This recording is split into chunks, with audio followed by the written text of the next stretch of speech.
खास मेहमान एक्चुअली मेरे साथ अब जुड़ रहे हैं, राहुल अरोरा। एक्चुअली राहुल और मैं काफ़ी टाइम से एक दूसरे को जानते हैं और राहुल और मैं CNBC TV18 में भी एक्चुअली साथ में थे। ये बहुत समय पहले की बात है। और उसके बाद राहुल ने मैं तो मीडिया में ही रह गया, लेकिन राहुल ने एक करियर चूज़ किया अपना, एक ब्रोकिंग इंडस्ट्री में गए। निर्मल बांग में इन्होंने इंस्टीट्यूशनल इक्विटीज़ की शुरुआत की एज CEO और करीब 10 साल से अब वो वहाँ पर हैं। 10 साल से थोड़े ज़्यादा ही हो गए एक्चुअली, और काफ़ी सक्सेसफुली इन्होंने इसको रन किया है। काफ़ी लोगों को इन्होंने रॉन्ग प्रूव किया है और काफ़ी इस समय एक अपनी एक अलग इन्होंने इमेज बनाई है। तो राहुल, शुक्रिया सबसे पहले तो। इंग्लिश TV18 पे तो आपसे खैर मैं बात करता ही रहता था, लेकिन आवाज़ पे पहला interview, first of many, I hope. जब आप बुलाएंगे तब आ जाएंगे अनुज। आई थिंक जैसे आपने कहा 17 साल का रिश्ता है हमारा। आई थिंक ऑब्वियसली शुरू तो प्रोफेशनली हुई थी, फिर दोस्ती पे चली गई, अब भाईचारा है। आई थिंक परिवार लेवल पे भी बहुत अच्छा लगता है। और आपको भी बहुत बहुत शुभकामनाएं आपके नए ओहदे के लिए। I wish you loads of success and it's an absolute pleasure. आप जब भी जहाँ भी बुलाएंगे अनुज। मुझे आज भी याद है जब मैं पहली बार आया था एज ब्रोकिंग से, तो आप ही के इन्विटेशन पे आया था। तो very happy to see you and yes, one of many. और जी बिल्कुल, और आपका साथ रहेगा तो बिल्कुल सक्सेस भी होगी। तो राहुल, इस समय आप अब मार्केट को कैसे देख रहे हैं? यहाँ से आपको लग रहा है कि जो इतनी आउट परफॉर्मेंस इंडिया ने दिखाई है और डिस्पाइट FI सेलिंग दिखाई है, रिटेल का इतना दम है मार्केट में इस समय, सब कुछ फ़र्क नहीं पड़ रहा, कितनी ग्लोबली इतना सब कुछ चल रहा है, कुछ फ़र्क नहीं पड़ रहा हमारी मार्केट को। ये थोड़ा सा लग रहा है कि थोड़ा डेंजरस हो रहा है, या फिर ऐसे ही चलता रहेगा आपके हिसाब से?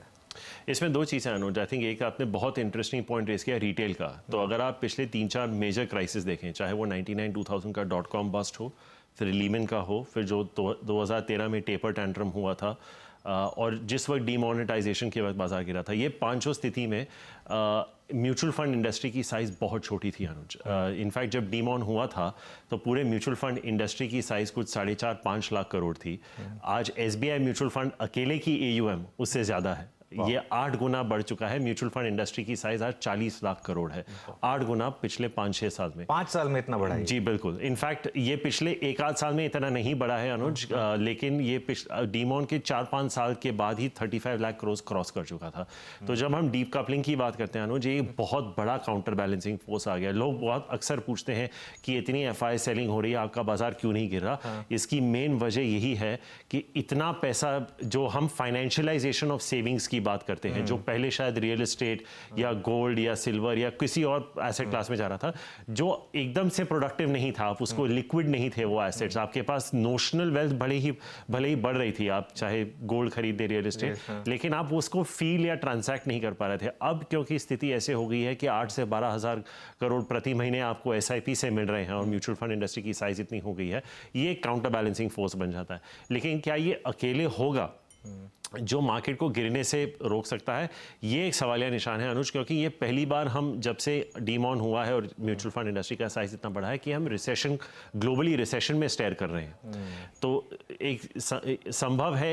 एक इंटरेस्टिंग पार्ट अनुज ये भी है कि FD के रेट्स अब वो नहीं रहे 8-9%। अगर वो होते तो मेरे ख्याल से अब तक आपको म्यूचुअल फंड रिडेम्पशंस भी दिख जाते, ठीक है ना? क्यों? पर मुझे लगता है कि अनुज यहाँ से आपको थोड़ा इक्विटी एक्सपोजर कम करके फिक्स्ड इनकम और कमोडिटीज की तरफ भी देखना चाहिए, क्योंकि अगले साल मुझे लगता है थोड़ा चैलेंजिंग होने वाला है। इतना आसान नहीं होगा।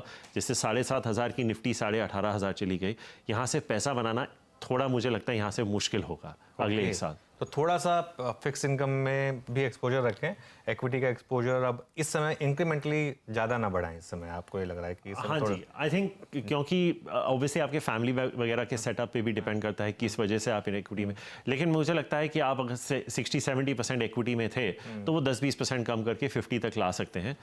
समय आएगा, आप भी जानते हैं, हम भी जानते हैं कि निफ्टी 25,000 भी होगा, 30,000 भी होगा, लेकिन हम जब निवेश करते हैं स्पेशली रिटेल, इतना रिस्क रिवॉर्ड, उनको शॉर्ट टर्म लिक्विडिटी की भी जरूरत पड़ती है। तो आई थिंक बेटर मौके हमें जरूर मिलेंगे। चलिए ठीक है, तो अब एक काम करते हैं, हम कुछ स्टॉक्स पर बात कर लेते हैं राहुल। और आज आप स्टूडियो में तो देखिए जुबिलेंट चमक रहा है अच्छे से, और ये सारी के एक्चुअली राहुल QSR स्पेस पर अगर किसी ने सबसे पहले एक पूरी कवरेज निकाली थी, उसको एक एज पूरा स्पेस ट्रैक किया था, वेस्ट लाइफ हो चाहे जुबिलेंट हो, तो वो राहुल ने किया था। तो राहुल यहाँ पर एक काफ़ी वापस बाइंग आ रही है। एक बहुत बड़ी डिक्लाइन आई थी, वो सीईओ की जो इशू हुआ था उसको लेकर, उसके बाद अब क्या व्यू है आपका यहाँ पर? देखिए अनुज, वैल्यूएशंस काफ़ी एक्सपेंसिव हो चुके हैं वेस्ट लाइफ में, ये मैं ऑनेस्टली कहूँगा, लेकिन क्योंकि 250 का स्टॉक 750 पे चला गया था। आप इंडियन होटल्स की भी बात कर सकते हैं, we been very bullish on that.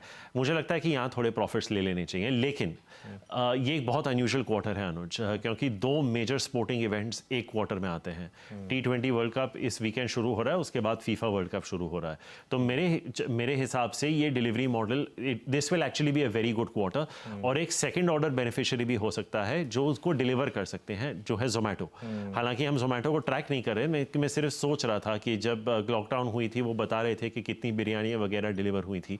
तो आई थिंक ये क्वार्टर काफ़ी स्ट्रॉन्ग रह सकता है QSR और डिलीवरी कंपनीज के लिए। इनफैक्ट जोमेटो के लिए it might land up being one of the best quarters on record. लेकिन मुझे लगता है कि ये क्वार्टर के रिजल्ट्स के बाद आपको डेफिनेटली पोजीशंस थोड़ी ट्रिम कर देनी चाहिए, क्योंकि ये भाव पे निवेश करना मुझे थोड़ा, जैसे अगर आपके दर्शकों ने वो पुरानी वॉल स्ट्रीट मूवी देखी थी, उसमें माइकल डगलस जो गॉर्डन गेको का किरदार निभाते हैं, he had said don't get emotional about stock. आप अच्छे बिजनेस को चुनिए, लेकिन आप कुछ भी भाव किसी चीज के लिए नहीं देंगे। एक अच्छी कंपनी और अच्छे स्टॉक में फर्क है एग्जैक्टली। तो ये कंपनियां अच्छी हैं, लेकिन इस भाव पे पता नहीं, मुझे नहीं पता यहाँ अगले 6 महीने 1 साल में कितना बनेगा, लेकिन ये क्वार्टर मेरे हिसाब से बहुत सॉलिड रहेगा, और फिर आप थोड़े प्रॉफिट्स ले लीजिए। अगर डिक्लाइन हो जाए तो ये कमाल के बिजनेसेस हैं। आई थिंक जुबिलेंट जिसकी आपने चर्चा की, वहां पे मेरा झुकाव थोड़ा ज्यादा होगा अनुज, क्योंकि Westlife has outperform Jubilant, और जुबिलेंट थोड़ा गिरा भी था, तो बिल्कुल तो सपोर्ट शायद बिल्कुल, और वो ज्यादा डिलीवरी पे बेस्ड है, किचन मॉडल है उसका थोड़ा ज्यादा। एब्सोल्युटली, क्योंकि वेस्ट लाइफ अभी भी काफी हद तक डाइन इन मॉडल है, काफी बड़े उसके स्टोर्स हैं, थोड़ा सा खर्चा आता है। बिल्कुल। तो आप क्या देख रहे हैं वैसे, देखने जा रहे हैं T20 वर्ल्ड कप या फुटबॉल वर्ल्ड कप? अनफॉर्चुनेटली दोनों के लिए शायद यही होंगे अनुज, लेकिन कोई नहीं, टीवी पे देखेंगे। हाँ बिल्कुल, शायद साथ ही देखेंगे। T20 वर्ल्ड कप याद होगा आपको, साथ में देखा था हमने, जो 2007 का जब इंडिया ने जीता था, जब इंडिया ने जीता था, मिसबाह कॉट, श्रीशांत बोल्ड, जोगिंदर शर्मा, मुझे आज भी याद है। मेरे घर पे वो मैच देखा जा रहा था एक्चुअली, और राहुल भी थे उसमें।